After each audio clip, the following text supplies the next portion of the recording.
Thank you, Ali. It was a bit of a cliffhanger, maybe till the 18th over. Eventually, Multan, young side, qualify for the semi-finals after 10 years in the national T20. So congratulations to Multan here for a very, very good effort, beating Karachi Whites in this quarter-final. And Abbottabad and Multan are the two teams who have proceeded to the semis. Now, the 7 runs was the margin, so it was pretty close. To give away the awards, I have Mr. Mahmood Ahmed next to me. He's a former Pakistan international, also the coach for Karachi Whites, and he'll be presenting the Inveric Solar Energy Player of the Match trophy and cash award of 25,000 to Zishan Ashraf for his brilliant opening 60 of 34 with 9 boundaries and 3 maximums in that innings.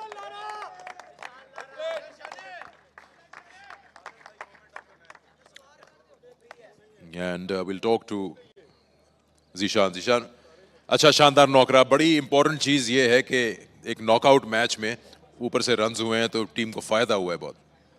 अस्सलाम वालेकुम. सबसे पहले तो ये है कि coach और जैन भाई जो हैं इन्होंने मुझे बहुत कॉन्फिडेंस दिया क्योंकि मैं साल 1.5 साल बाद रिहैब करके आया था और वो बार बार मुझे ये कह रहे थे कि तुम्हारी एक अच्छी इनिंग्स हमें चाहिए जीतने के लिए. अल्लाह का शुक्र है कि वो इनिंग्स इस बड़े मैच में काम आई. ऐसा फील हुआ कि कोच ने या कैप्टन ने लाइसेंस दिया हुआ था कि क्योंकि विकेट्स गिर रहे थे एक एंड से, लेकिन आपने अपने शॉट्स लगाते रहे? मुझे उन्होंने खुली छूट दी हुई थी क्योंकि विकेट ऐसा भी नहीं है कि खड़े खड़े आराम से खेलते रहो. उन्होंने एक एंड पे मुझे उन्होंने कहा था जब तक आप अंदर हो तो आपने अपनी गेम करनी. टॉस जीत के बैटिंग ली मुल्तान ने. कोई स्कोर माइंड में लेकर गए थे एज ओपनर के यहाँ पे इतने करने पड़ेंगे आज क्योंकि कराची की काफ़ी बैटिंग है? जी हमने 170 180 का सोचा हुआ था और वो हो भी रहा था. विकेट गिरने की वजह से ना वो हम 150 156 कर गए, लेकिन 156 रन ये भी आसान नहीं था इस विकेट में. चलिए बहुत बहुत मुबारक हो आपको. Thank you. एक और दिन एक और मैच आगे. Thank you sir. Zishan Ashraf, the player of the match. Now I'll call Saud Shakil, captain of Karachi Whites, to have a word with us. Saud, काफ़ी करीब रहा मैच. आई थिंक 18वें ओवर तक fight चल रही थी.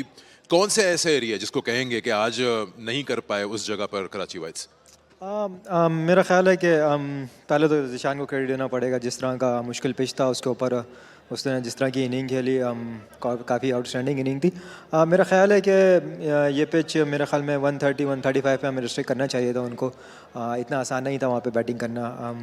थोड़ा सा हम फास्ट बॉलिंग में हमसे शुरू में स्टार्ट अच्छा नहीं हुआ, लेकिन फिर साथ बैटिंग में भी हमारा सर्किल उस तरह के नहीं गया जिस तरह का हम एक्सपेक्ट कर रहे थे. और वही दो टर्निंग पॉइंट थे. उन्होंने सर्किल अच्छा खेला, हमने दोनों तरफ से बॉलिंग में भी और बैटिंग में सर्किल अच्छा नहीं खेला. ज़िशान ने स्टार्ट दिया लेकिन कहीं ना कहीं ऐसा फील हुआ कि आप लोगों ने पुल बैक कर लिया था. 156 आप फील करते हैं वॉज गेटेबल?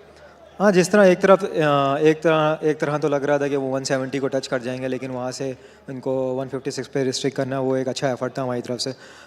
लेकिन स्टिल मैं समझता हूँ कि फिर बैटिंग में हमें उस तरह का स्टार्ट नहीं मिल पाया तो काफ़ी हम पीछे हो गए थे मैच में. फिर स्टिल हम वहाँ से भी अगर इतना पीछे हो के भी मैच को इतना फाइट तक करना तो मेरे ख्याल में क्रेडिट जाता है मेरी भी थोड़ी सी जो नीचे बैट्समैन थे उनको भी. कोई ऐसी चीज़ जो मेंशन करना चाहें? एक अच्छा सफ़र रहा है कराची वाइट्स का, defending champions, as you wrap up with some experience और कुछ यंगस्टर्स टीम में दिखें. हाँ बिल्कुल. हम मेरे ख्याल में एक तरीके का हमारा बैड डे था आज. वो हो गया एक क्वार्टर फाइनल में होने वाली चीज़ थी. ओवरऑल हम देखा जाए तो चारों मैच हम काफ़ी वन साइडेड जीत कर आए थे और काफ़ी यंगस्टर्स हैं इसमें. जिस चीज़ की मैंने फील्डिंग की पहले बात की, हमारी 4 मैचों में बहुत अच्छी फील्डिंग रही थी. आज 2 की आज अच्छी नहीं रही इतनी खास, लेकिन ये है कि काफ़ी पोटेंशियल है इस कराची की टीम में और आने वाले वक्तों में आपको यही लड़के नजर आएंगे ऊपर जाते हुए.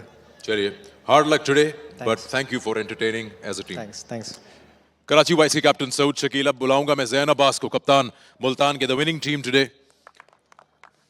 जैन, 10 साल पहले क्वालिफाई किया था सेमीज के लिए, उसमें कामरान अकमल कप्तान थे, आप थे उस टीम में. जी बिल्कुल. इट्स अ बिग रिस्पॉन्सिबिलिटी कि आज आप टीम को यहाँ तक ले आए हैं एक यंग साइड के साथ.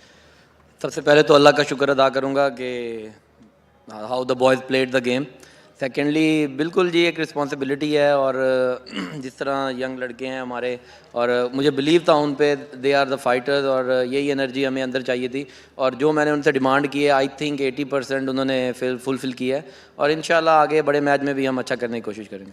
एक अच्छी बात ही आपने अपना काम रखा हुआ था. कैचेस दबा के छोड़ रहे थे लड़के, लेकिन आपने जिस तरह से इनको गाइड किया, आई थिंक क्या उस वक्त आपका पैगाम था इन लोगों को? क्योंकि ये मैच मेरे ख्याल में 18वें 19वें ओवर तक जा रहा था 50-50. देखिए बीइंग का कैप्टन मेरा ये काम था कि मैं उन्हें काम रखूं because they are a young side और obviously when you drop catches आप पे प्रेशर ज़रूर आता है. और अगर मैं भी उन पे थोड़ा दबाव डालता या डांटता उन्हें तो obviously they will do more failures. So that's why I was so calm and I was just encouraging them. And I know on this track we will get more wickets. Yeah, that's very good.